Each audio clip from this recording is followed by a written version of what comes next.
C'est Angélique Laurent, vous êtes donc du cabinet Human Coaching d'Épinal, vous êtes coach professionnel, diplômé de l'université Paris 8. Alors comment faire de cet entretien un moment privilégié d'échange avec sa hiérarchie? On vous écoute attentivement. Bonjour.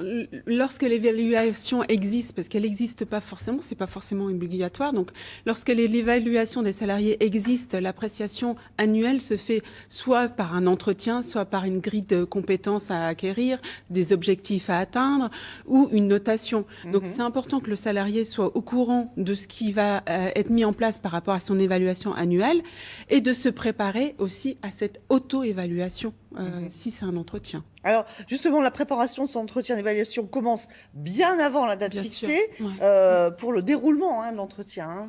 Tout à fait. Alors, au préalable, c'est important que le client, pardon, excusez-moi, le salarié Ouais. soit au courant des conditions de l'entretien d'évaluation annuelle, notamment le lieu, quand est-ce que ça se passe, les conditions, qui va être l'évaluateur, est-ce que ce sont N+1 ou d'autres personnes.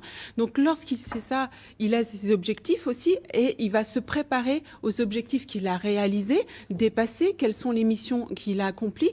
Donc, il va faire un travail d'introspection sur l'année et sur plusieurs mois.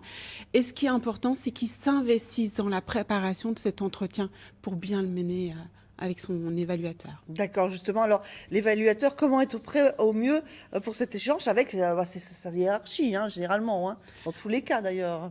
Tout à fait. Alors, lors de l'entretien, par exemple, si la préparation est suffisamment suffisante, le collaborateur pourra évaluer ses aptitudes professionnelles, les compétences acquises au cours de l'année et pouvoir aussi, vis-à-vis de l'évaluateur, pouvoir faire un bilan, mais aussi la prospective de 2017.